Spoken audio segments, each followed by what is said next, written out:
es el go-to, esa es la meta. Que aquí yo pueda tener un tubo endotraqueal o pueda tener solamente una cánula nasofaringea o pueda tener una...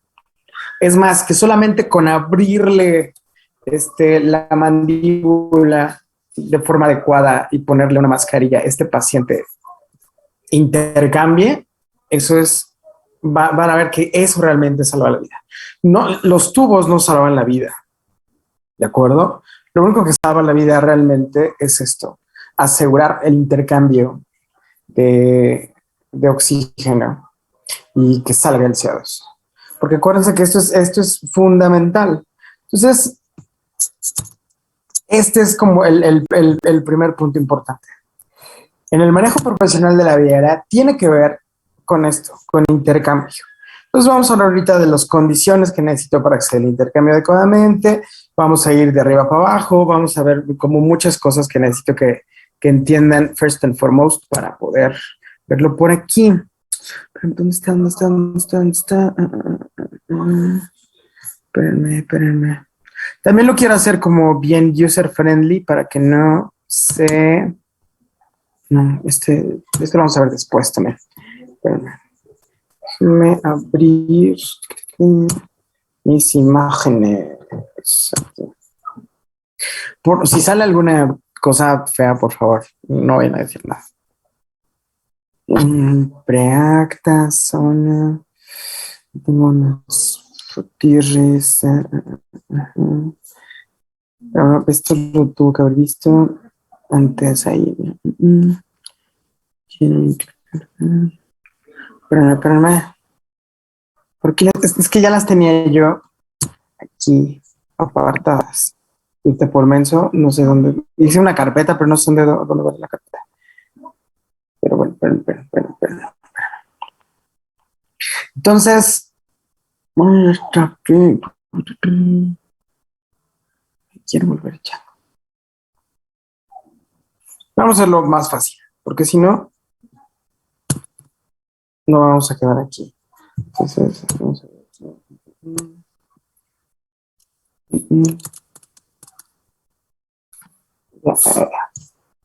Eso. Ok, la canción. Me disculpan, por favor, por ser tan mal profesor.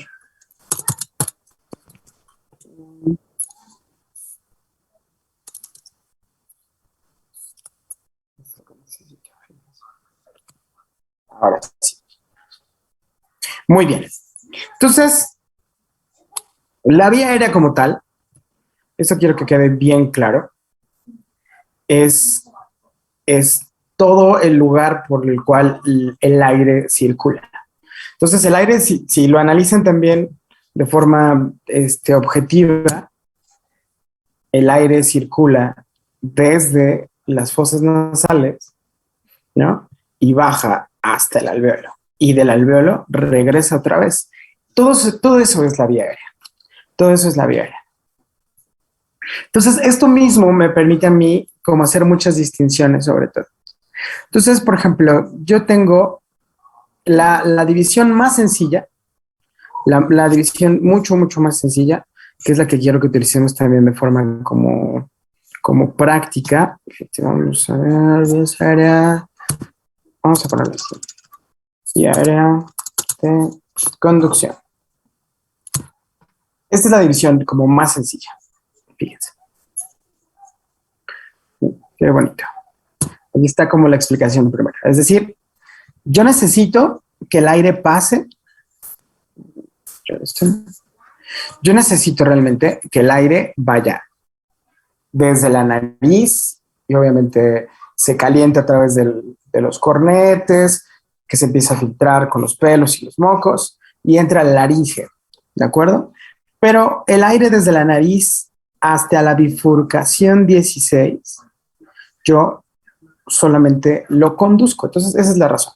Zona de conducción, es decir, las vías aéreas superiores o de conducción son esas donde no hay intercambio gaseoso. Y las zonas de respiración es donde yo ya tengo alvéolos. Esto es a partir de la bifurcación 17. Por ahí, entre la 17 y la 19, dicen que son algunos de transición, no nos vamos a meter en esos detalles. Yo lo que quiero que quede bien claro es que la vía aérea superior o de conducción va desde la nariz hasta la bifurcación 16. Y a partir de la 17 que tengo alveolos, yo tengo la zona de respiración. Entonces, ¿por qué esto es importante? Porque yo puedo atacar todo esto para poder ventilar a un paciente, porque al final, por ejemplo, yo puedo atacar la vía aérea. Esto, fíjense. Fíjense, en una cuestión así como súper sencilla, yo puedo atacar la vía aérea de forma manual, mecánica, transtraqueal. Es decir, yo puedo poner cánulas y sondas, aparatos técnicos que me puedan permeabilizar esta zona, o a través de la boca, o atravesando la tráquea. Para que, además, yo puedo ventilar solamente un pulmón, si lo requiere el paciente o lo necesita el paciente o tiene alguna complicación el paciente. Todo eso lo puedo hacer.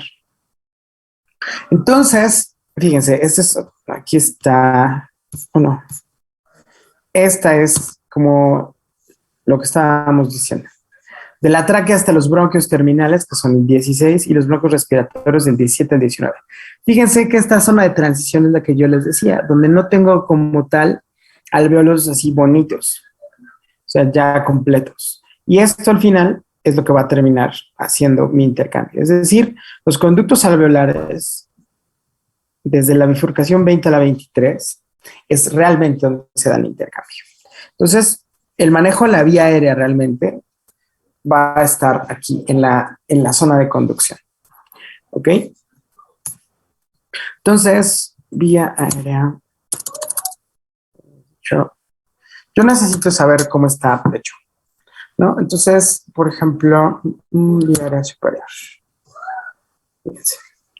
De hecho, esto es como... aquí. Esto.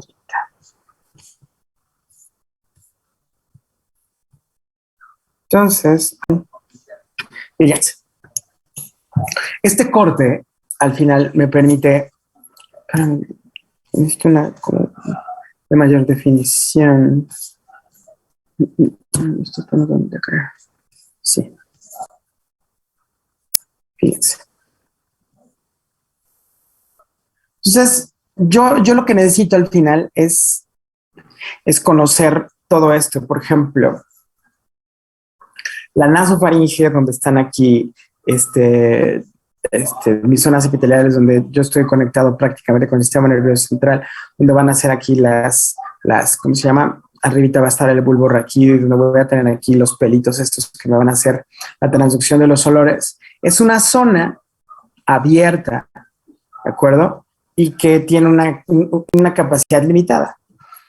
Esto es bien importante. ¿Por qué? Porque, por ejemplo, yo puedo poner puntas nasales en un paciente y realmente arriba de 3, 4 litros por minuto no va a servir de nada. Es decir, si yo tengo un paciente con puntas nasales y le subo a 10 litros por minuto, es una zona tan chiquita realmente que es como de más. Entonces ustedes jamás van a ver a una persona decente poner puntas nasales a más de 3 litros por minuto. Si el paciente requiere más oxígeno, pues se le van a poner otros dispositivos para poder brindarles el O2. Pero la nasofaringe es importante porque también yo puedo llegar y acceder a la tráquea a través de la nasofaringe. Entonces, por ejemplo, yo había dicho, ¿qué tal si a este paciente le tienen que quitar toda la lengua, ¿no? O romper el maxilar y avanzarlo. Bueno, entonces lo ideal sería ponerle un tubo desde la nariz hasta la tráquea. Como esto está conectado, pues obviamente yo puedo hacer estas variaciones, ¿no? Entonces, esto es bien importante, la nasofaringe. Entonces, tiene los conductos nasales, los cornetes, el tabique y las vegetaciones adenoides. Todas estas cosas que ya habíamos mencionado. Pero al final, la nariz es un órgano como tal que permite la transducción de olores a través de sus interacciones con los receptores en el bulbo, aquí, pero también de forma mecánica tiene realmente una importancia para calentar calentar el aire, para filtrar el aire. Entonces, como está conectado, yo puedo manipular la vía aérea por aquí. La orofaringe. La orofaringe, ya saben, que tiene que ver con la cavidad oral y obviamente hay dos partes principales, la superior y la inferior. La superior con el paladar duro y el paladar blando, ¿de acuerdo? Obviamente tenemos los dientes. Por ejemplo, a veces algunos compañeros anestesiólogos, cuando se agarran a los residentes, les acaban preguntando en la boca hasta el número de dientes que hay. Y es importante, pero, por ejemplo, si ustedes analizan esta toma, una persona con adoncia, es decir, que no tenga dientes, no va a tener una misma proporción. Es decir, estamos diseñados para tener dientes. Entonces, si yo no tengo dientes, todo esto varía. Entonces, por ejemplo, cuando yo tengo que cambiar la posición para poder ventilar a un paciente de forma mecánica, muchas veces se complica porque no tiene dientes. Entonces, obviamente también la lengua, ¿no? La lengua, ¿qué más? Obviamente esto es bien importante. La apertura oral. Y es lo que estábamos platicando la otra vez, que yo necesito tener una apertura al menos de 3 centímetros para que yo pueda meter aquí mis aparatos y mis sistemas para poder realmente ayudar a controlar esto. Entonces, si yo no puedo acceder a la vía oral, pues está difícil. Y hay muchas variaciones por esto. Por ejemplo, hay versiones de intubación donde yo meto un tubo orotraqueal o más fácil. Yo tengo aquí una intubación endotraqueal y la punta la acabo sacando por debajo de la boca, en esta parte, por ejemplo, y es como una vía aérea que se hace en algunos pacientes también muy largos para evitarle al paciente la traqueostomía, ¿no? Pero entonces, esto también es como bien importante porque es como qué me voy a enfrentar. Porque al final, ¿qué es lo que yo voy a ver cuando hago una laringoscopía, no? O qué puedo, o cuál es el de los huesos de la cara, el único que realmente está articulado. ¿Cuál es su articulación? ¿Hacia dónde se mueve, por ejemplo? Y esto sí, déjenme poner aquí en otra página acá. Articulación mandibular. Está. Obviamente el nombre es temporomandibular. Y esto es bien importante. Aquí déjenme abrirlos y les voy a explicar por qué. Porque esto obviamente es parte de la boca, ¿no? Porque es lo que me permite también la apertura. Pero yo lo que quiero que ustedes entiendan es que yo puedo movilizar la mandíbula hacia adelante. Yo puedo abrir y yo puedo hacer muchas modificaciones. Y esto es, fíjense, aquí se ve muchísimo mejor.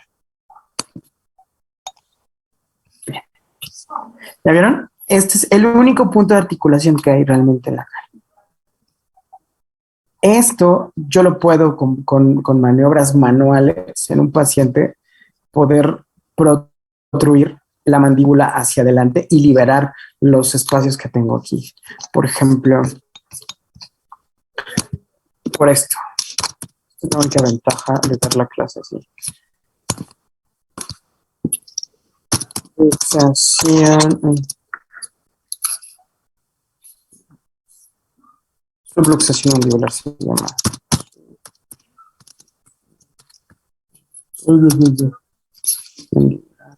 Ya, esto. Mira, esta maniobra está. Esto es a lo que me refiero. Yo en este momento estoy liberando la vía aérea. ¿Y por qué? Porque entonces yo debo conocer cómo funciona la articulación. Por esto. Mira. Eso es lo que estábamos hablando con relación no solamente al movimiento de la articulación del cuello, pero también cómo puedo yo protruir la mandíbula para poder abrir esto. ¿Por qué? Entonces aquí encuentro una... Fíjense, aquí está la explicación anatómica. Esta es la explicación. Cuando yo tengo un paciente que está bajo efectos de anestésicos, me quiero volver, chavos. Si ustedes observan, un paciente que esté con efectos residuales de medicamentos, yo voy a perder el tono de estos músculos. Entonces, ¿qué pasa? ¿Ya vieron? En el momento que el paciente esté boca arriba, la lengua cae sobre la glotis, cierra la vía aérea y el paciente se obstruye. Entonces, realmente esta relajación de la lengua, y puede ser obviamente en nuestro caso, por medicamentos o, por ejemplo, un paciente que de repente pierda súbitamente el conocimiento o por cualquier sea la razón, yo necesito hacer esta maniobra. Entonces, por eso es importante conocer el cómo puedo modificar anatómicamente esto. Por ejemplo, fíjense, aquí hay dos formas de tracción de la mandíbula. Aquí viene un video, pero fíjense, en este caso con un niño, porque es un niño y está inconsciente y a lo mejor puede ser, tú solamente con jalarle la mandíbula liberas la vía aérea, ¿sí? Liberas la lengua. O si empujas la articulación hacia adelante, también liberas. Entonces, esa es como la razón por la cual. Entonces, espérenme tantito.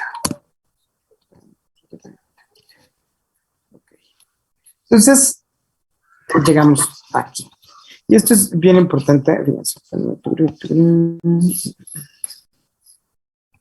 Los cartílagos también, sobre todo. Y esto es como, ¿cómo decirlo?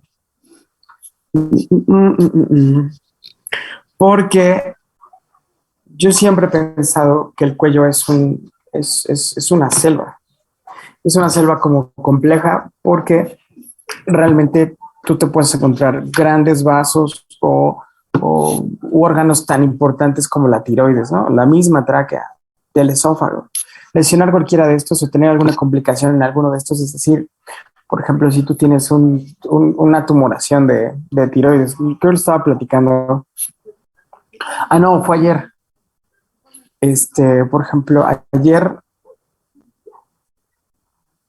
ayer metimos en el hospital una tumoración de tiroides que era muy grande y que acabó lesionando los nervios laringeos. Entonces, esta paciente que después de 7 horas de cirugía, la lesión de los laringeos por quitar la bola que le está provocando tantos problemas, pues hizo una insuficiencia respiratoria. ¿Por qué? Porque no tenía control sobre todo de las cuerdas vocales, porque no había conexión con los laringeos. Entonces, esa pobre paciente acabó en traqueostomía, porque aunque haya sido la cirugía sin ningún inconveniente, ese daño nervioso tuvo que condicionar un manejo distinto transtraqueal de esta vía. Pues, por ejemplo, muchas técnicas incluyen reconocer como los cartílagos, tiroides y cricoides, porque, por ejemplo, para hacer algunas maniobras transtraqueales, por ejemplo, ventilación jet, o por ejemplo, hacer una cricotomía de urgencia, requiere obviamente identificar los cartílagos que están aquí. Sea un poquito mejor. ¿Sí? Entonces, aquí está la glotis, las cuerdas, el tiroides es el que está más superior y el cricoides es el que está un poquito abajo. Estos tiroides y cricoides van a tener lugares diferentes y van a ser como importantes para poder manejar también vías aéreas diferentes. Por ejemplo, este es un mocoso. ¿Sí? En los niños, yo tengo diferencias notables en la vía aérea, ¿no? Porque también son pacientes que pueden tener macroglosia, pueden tener esto, pero por ejemplo, la posición en la cual se encuentra la glotis con relación a las cervicales varía.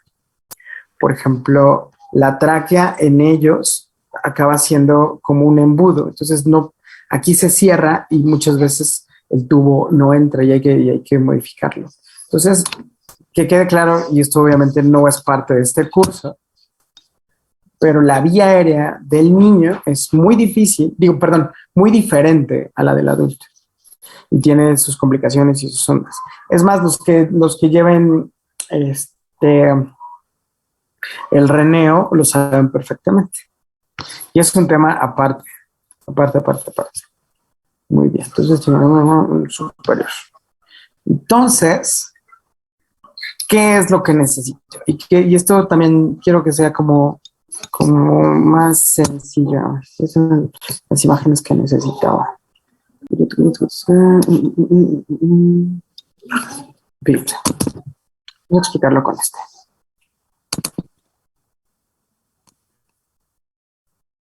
Nosotros somos entes aerobios, ¿ok? Necesitamos oxígeno para, para poder funcionar.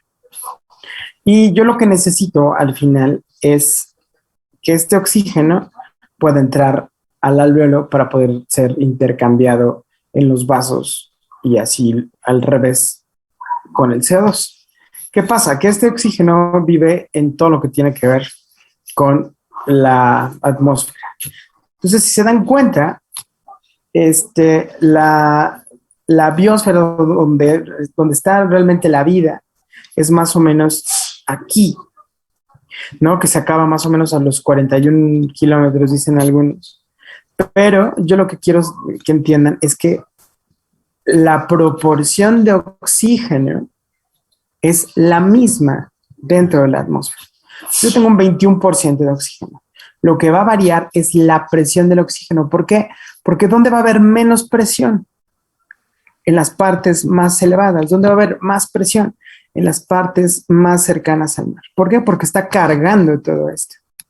Y esto es bien importante porque esto me va a ayudar a entender desde dónde, cómo, no, cómo realmente necesito este intercambio, o por dónde tengo que ver este intercambio.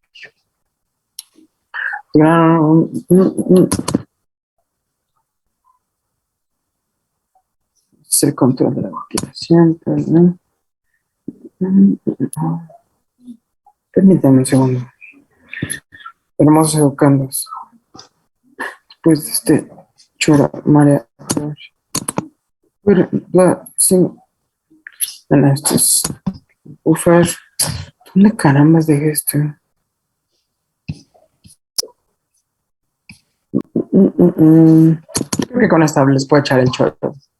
Más sencillo. Entonces, yo necesito oxígeno para hacer este intercambio.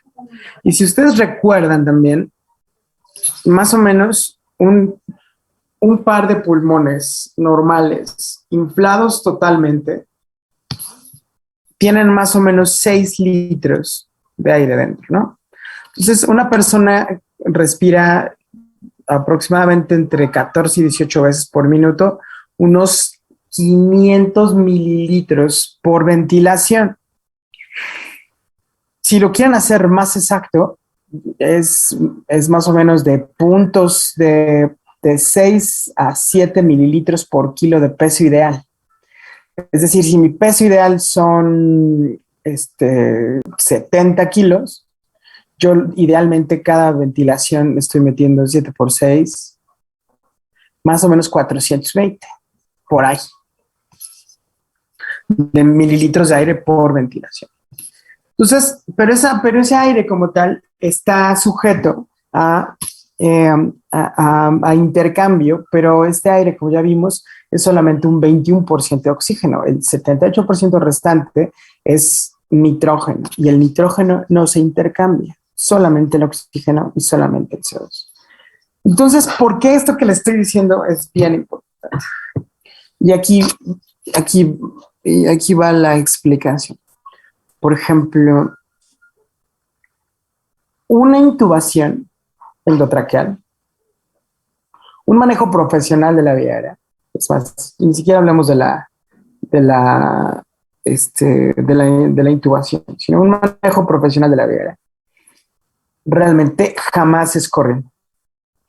Si ustedes en algún momento llegaran a ver una intubación donde hay gritos y donde hay apúrate, carajo, y ya, y rápido, es realmente algo muy peligroso. Les voy a decir por qué. ¿Se acuerdan que le estoy diciendo que unos pulmones llenos pueden recibir 6 litros de aire? Bueno, ¿qué pasa si ese aire lo cambio por puro oxígeno? Y a este paciente yo le lleno los pulmones de puro oxígeno y le barro todo el CO2. Lo puedo hacer, sí, con un circuito cerrado, lo conecto a la máquina de anestesia, hago un buen flujo con oxígeno al 100% y el paciente empiece a ventilar solamente oxígeno y sacando poquito CO2. Mucho oxígeno, poquito CO2. Va a llegar un momento, y vamos a ver esto también cuando hablemos ya de las técnicas, sobre todo esta que se llama técnica de preoxigenación o técnica de desnitrogenización, significa cambiar este aire en los pulmones por puro oxígeno. No por nitrógeno y oxígeno, sino por puro oxígeno. Entonces, un paciente que está bien preoxigenado se puede aventar entre 7 y 10 minutos sin ventilar y el paciente no desatura. Tú, de forma literal, puedes dejar a un paciente sano, desnitrogenizarlo, no tocarlo y el paciente no se desatura. Entonces, y es basado en esto. Al final, si yo voy a hacer intercambio normal con 21%, ¿qué pasa si en un caso de precaución yo en vez de tener el 21%, pues tengo el 100%, ¿no? Y es más, estas diferencias de presión que utiliza el alvéolo para poder entrar y el CO2 para poder salir, tienen que ver con esto, ¿no? Con la presión atmosférica y la concentración de oxígeno.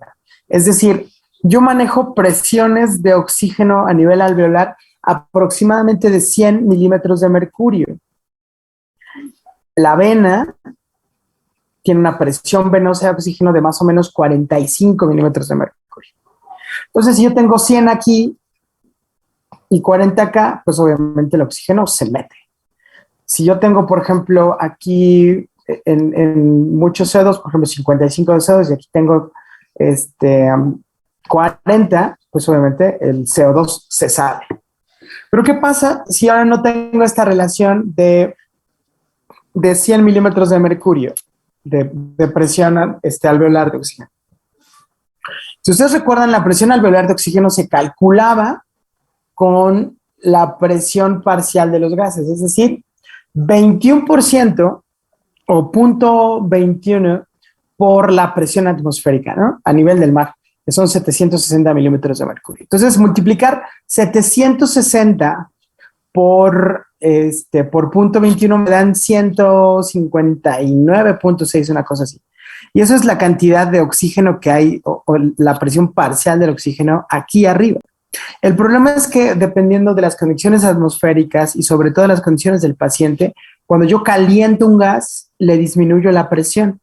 Cuando yo también lo hidrato, le disminuyo la presión. Entonces, este aire que tenía entre comillas, una presión parcial de 159, 160 milímetros de mercurio, ya que llega a este punto en el alvéolo, tiene una presión muy disminuida por el calor del cuerpo. Entonces, ¿pero qué pasa si yo tengo, en vez de tener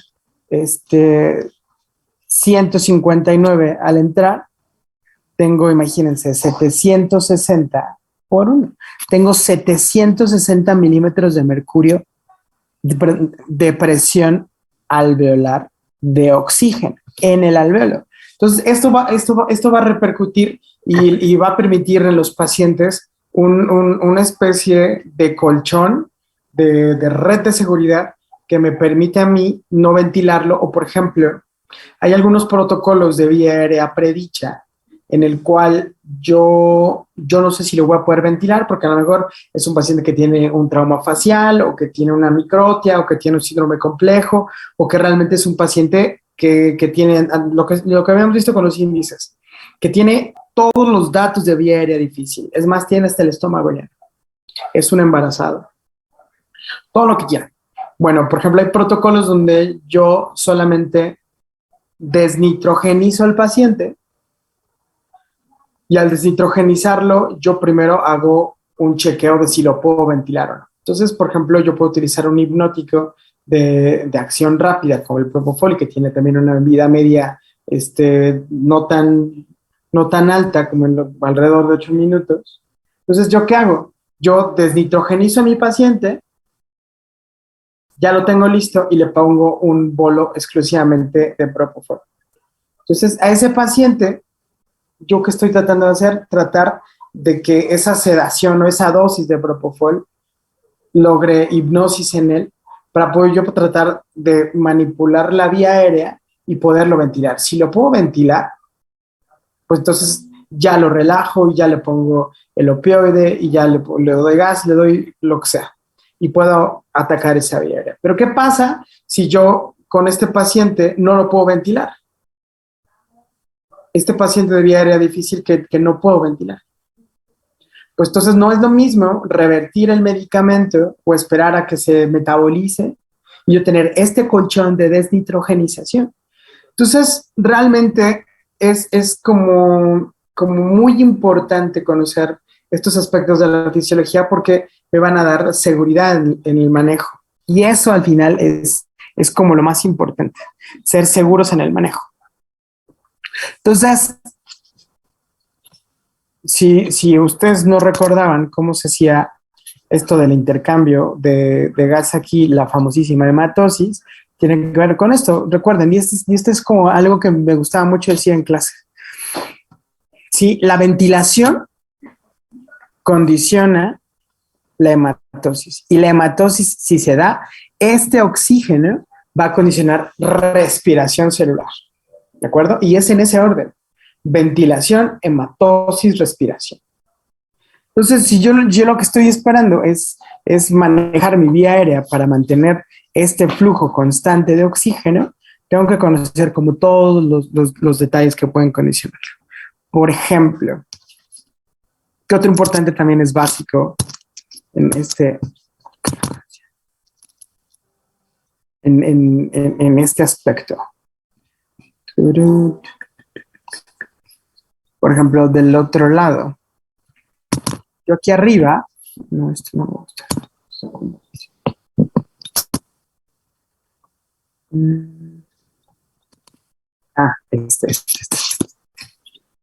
Fíjense. Entonces, eso es como para lo que yo necesito el pulmón, ¿no? ¿Cierto? Y las vías aéreas, para llevar oxígeno del ambiente al alvéolo, del alvéolo a los vasos y de los vasos entregarlo a las células. Pero tiene y requiere forzosamente un control para que se pueda dar de forma fisiológica. Entonces, ¿de qué depende que yo respire lo que respire, cuando respire? O mejor dicho, ¿por qué ventilo como ventilo? ¿De qué me sirve saber todo esto? Entonces, de una forma también muy rápida, porque no es parte de este curso, pero sí quiero que quede muy claro porque esto justifica mucho de los manejos que vamos a ver, tiene que ver con, por ejemplo, que yo tengo aquí a nivel del bulbo y de la protuberancia zonas que me controlan. Tengo centros o núcleos respiratorios ventrales y dorsales que tienen motoneuronas que van a poder hacer la coordinación de los músculos. Es decir, en el bulbo en el bulbo sobre todo están los centros del control de la respiración. Y estos centros del control de la respiración, una vez más, son motoneuronas que viajan a través de la médula espina, ¿sí? Salen igual aquí por, ¿cómo se llama? Por el frénico a nivel de C3, C5 y controlan el diafragma. Y ese control del diafragma a través de estos me permite a mí hacer al pulmón grande y chico. Entonces, entre más grande, menos presión, entre el aire. Entre yo más apachurre los músculos, hay más presión y el aire sale. Pero entonces, ¿de qué depende el control? Bueno, el control directamente depende de varias cosas. La principal, ¿cuál es? CO2. CO2. De esto depende.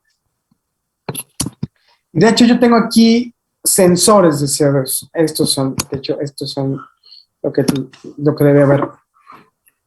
Yo tengo sensores centrales de CO2. Es decir, ¿de dónde viene el CO2? Del metabolismo celular. Entonces, si yo estoy realizando alguna actividad física, es mucho más fácil por el consumo de energía y la producción de esta, que yo produzca también mucho CO2. Entonces, si estoy haciendo ejercicio, voy a respirar más rápido. Y si acumulo CO2, la única forma de sacarlo es a través del pulmón. Bueno, la principal forma de sacarlo es a través del pulmón. Entonces, ¿qué hago? Pues entonces, mentira. Entonces, esto es bien importante porque me va, por ejemplo, a ayudar a coordinar a que yo pueda extubar a mis pacientes de forma mucho más segura. Porque al final, un paciente que de estar normal, después estar anestesiado con una vía aérea profesional y después de regreso, ¿cómo lo despierto? Tiene que ver con esto. O sea, tengo que acumularle un poquito de CO2, tengo que ayudarle a la ventilación, tengo que hacer muchísimas cosas que le ayuden a este paciente a estar acá. Ahora, ¿esto por qué también es importante? Porque estos centros que coordinan a los músculos, que dependen principalmente de quimiorreceptores centrales que responden sobre todo a CO2, también van a tener centros de coordinación. Y estos centros de coordinación tienen que ver cuando yo tengo interacción de otro lado. Acuérdense que esta información llega aquí al núcleo del tracto solitario. Y en el núcleo del tracto solitario, donde convergen tanto muchísimas cosas, pero sobre todo llegan aquí mis pares craneales 9 y 10, el vago y el glosofaringe llegan acá. ¿Y qué traen? Información de todo esto. Por ejemplo, si ustedes se les va un poquito de saliva y tienen irritación, estos receptores viajan a través del décimo par craneal del vago, estimulan a los centros y el paciente tose. Es decir, tose de una forma refleja para tratar de ¿cómo se llama? De defenderse. Entonces, estos como tal son como parte de lo que explica estos mecanismos de defensa de la vía aérea. ¿Por qué? Porque ahorita ustedes están muy tranquilos y, por ejemplo, si ustedes tragan saliva, la glotis se cierra. Sencillo. Si ustedes le dan un trago a su agüita de horchata, yo abro el esófago, pero cierro la glotis. ¿Qué más? Por ejemplo, si yo de repente una gotita de agua de horchata llegara y tocara mis cuerdas bucales o la tráquea, o más abajo los bronquios, de repente yo tosería de forma incontrolada. ¿Por qué? Porque todos estos receptores, ¿sí? Por ejemplo, al revés, si yo inflo de más mi pulmón y lo sigo inflando y lo sigo inflando y lo sigo inflando, va a llegar un momento que de repente estos mismos nervios reaccionan y digan, hey, relájate porque si te sigues inflando, se va a romper. Entonces, esto es bien, bien, bien importante. Fíjense, yo tengo coordinación también periférica de quimiorreceptores. Estos ceden sobre todo a la hipoxemia, también al CO2 y a la acidosis. ¿Qué más? Por ejemplo, tiene que ver también con algunas regulaciones emocionales. Por ejemplo, un paciente que tiene miedo cambia su patrón ventilatorio. Un paciente que que tiene algún tipo de estimulación también va a afectar todo esto. Entonces, realmente el cómo trabaja esta zona, ya vieron, que tiene que ver con pares craneales, con receptores, con funciones centrales. Es más, la misma interacción que tiene la corteza sobre esta zona de control que es póntico vulvar es como bien importante. ¿Por qué? Porque, por ejemplo, el paciente puede solito ventilar, ¿no? Y es lo que hacemos. Si de repente tú al paciente le puedes poner la mascarilla y decirle, respira profundo, por favor, meta y saque aire 10 veces seguidas, lo más profundo que pueda. Y el paciente lo va a hacer no por esto, sino por la indicación que da la corteza. Pero En el momento que el CO2 o el oxígeno cambie o disminuya, yo tenga algún otro tipo de estímulo, pues esta corteza, la indicación de la corteza, esta zona le va a valer madre. Y ese como tal se llama punto de quiebre. Y el punto de quiebre es cuando las zonas bulbopónticas se imponen y dicen, ¿sabes qué? Tú querías respirar muy rápido, pero te vas a detener porque estamos soltando o gastando muchísimo CO2 y necesito retenerlo porque también necesito mantener las condiciones adecuadas con respecto, por ejemplo, al tono de los vasos o algunos otros factores en los cuales el CO2 es fundamental para trabajar. Entonces, todo esto tiene que ver realmente con el cómo yo voy a manejar la vía aérea. Porque, por ejemplo, yo tengo medicamentos, como por ejemplo la ketamina, que es un inhibidor del N-metil de aspartato, bueno, de los receptores de NMDA, que acuérdense que son como súper importantes para la acción del glutamato y son excitatorios, y que muchos procesos superiores están basados en sinapsis por glutamato. Ese medicamento provoca de forma paralela hipercialorrea, es decir, muchísima saliva. Entonces, si yo estoy dando una sedación con ketamina y el paciente tiene mucha saliva y de repente esa saliva activa los receptores de irritación en las vías superiores, pues voy a tener una bronca, ¿no? Y esa bronca, si yo no la sé controlar o no la puedo atender o no estoy pendiente, pues puede provocar una, que les gusta, edema agudo pulmonar. No permítanme un segundo porque no sé dónde. Aquí está. Fíjense que no había yo visto mi teléfono, estaba yo muy tranquilo aquí, pero aquí hay unas preguntas. Dice, Doc, entonces si el paciente por alguna razón no puede abrir la boca al menos 3 centímetros, ¿la única alternativa es la traqueostomía? No, no necesariamente.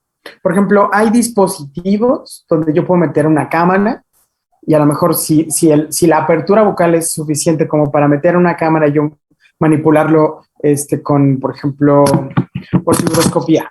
Es decir, con un tubo que tiene articulación, que yo puedo meter el tubo y a lo mejor es como un espacio muchísimo más chiquito y tiene articulación y yo puedo por ahí meter el tubo.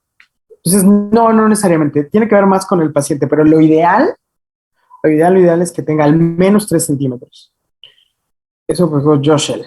Luego, Carmelita, pregunta, por favor. Sí, Doc, hace rato estaba diciendo, o sea, mencionó que la presión en el alveolo era de 760. ¿Hacía referencia cuando hacía la desnitrogenización, cuando había oxígeno al 100%? ¿A eso se refería? ¿Cómo una vez más, Carmelita, please? Hace rato mencionó que se podía convertir la presión del alveolo a 760. Entonces, ¿hacía referencia a cuando se hace el proceso de desnitrogenización, cuando hay 100% de O2? Exactamente. O sea, si el 21% de oxígeno condiciona 100 milímetros de mercurio, tener en vez del 21%, tener el 100%, obviamente es exponencialmente superior. Y sí cambia muchísimo. Sí, Carmelita, totalmente. Esa es la justificación por la cual se debe desnitrogenizar a todos los pacientes que van a ser, ¿cómo se llama? Van a ser sometidos a algún procedimiento que involucre la vía aérea. Pero es por eso. ¿De acuerdo? ¿Alguien más? ¿Alguien más? ¿Todo bien? Bueno, entonces eso es como los puntos que quería yo tocar con ustedes, que son más de las cosas básicas, ¿saben? Creo que poco a poco, cuando veamos las técnicas, se van a dar cuenta que tienen una razón de ser. ¿Estamos? Entonces, ¿alguien alguna pregunta? ¿No? Deja de compartir al penitente. ¿No? ¿Todo bien? Sí, Doc, una pregunta. Dime, Mike. Entonces, ya al final, solo para concluir, siempre que se va a hacer un tipo de procedimiento que implique la vía aérea, se va a manejar el 100% de oxígeno. Generalmente para las inducciones sí. Es decir, cuando yo estoy empezando a manipular al paciente, ya lo estoy como medicando, en ese momento lo ideal sí es manejar fracciones de inspiradas de oxígeno del 100% o lo más elevadas posible, ¿no? Ya una vez que esté este paciente con la vía aérea controlada, ya está intubado, tiene ¿cómo se llama? O tiene ya algún dispositivo, lo que sea. Yo ese paciente ya puedo hacer cambio en el FIO2, ¿no? Y por ejemplo, hicimos una tesis hace algunos años y los pacientes soportan sin ningún cambio FIO2 de 33%. O sea, ni siquiera tan altas. O sea, normal 21 con FIO2 del 33% se van muy bien en anestesia general. Uh-huh. Y por muchas otras razones, porque pueden hacer microtelectasias, pueden hacer el oxígeno como tal, a concentraciones muy elevadas también puede causar mucho daño, entonces siempre hay que manejar después niveles de oxígeno pues mejores. Ese es el detalle. Listo, gracias. ¿Está? Bueno, entonces lean lo que puedan de vía aérea, de manejo de la vía aérea. Annalise va a preguntar algo. A lo mejor desnitrogenizar. Es esto, acuérdense, el aire como tal es una mezcla de gases, ¿sí? Y nosotros, de esos gases, es el 21% de oxígeno, el 78% de nitrógeno. Entonces, si yo tengo una concentración de gases en lo que tengo solamente oxígeno, pues al final le estoy quitando el nitrógeno. Entonces, si yo le estoy dando al paciente oxígeno al 100%, le estoy barriendo el nitrógeno. Entonces, lo estoy desnitrogenizando. Hay en algunos otros libros, esta maniobra la llaman como de preoxigenación. A mí no me gusta tanto ese término, porque al final todo el tiempo estamos metiendo oxígeno. Pero en esta maniobra en específico estamos barriendo el nitrógeno. Entonces, a mí me gusta más decirle desnitrogenizar. ¿Sí? ¿Sí, Annelisa? ¿Sí quedó un poquito más claro? Nice. Bueno, entonces lean lo que puedan de vía aérea. Nos vemos el lunes. Pórtense mal. Cuídense mucho. Y nada más. ¿De acuerdo? Si alguien tiene alguna otra pregunta, ya saben, con muchísimo gusto. Si no, el lunes las que quieran. ¿De acuerdo? Gracias, Doc. Gracias, doctor. Sí, doctor, gracias. Gracias, doctor. Buen día. Nos vemos.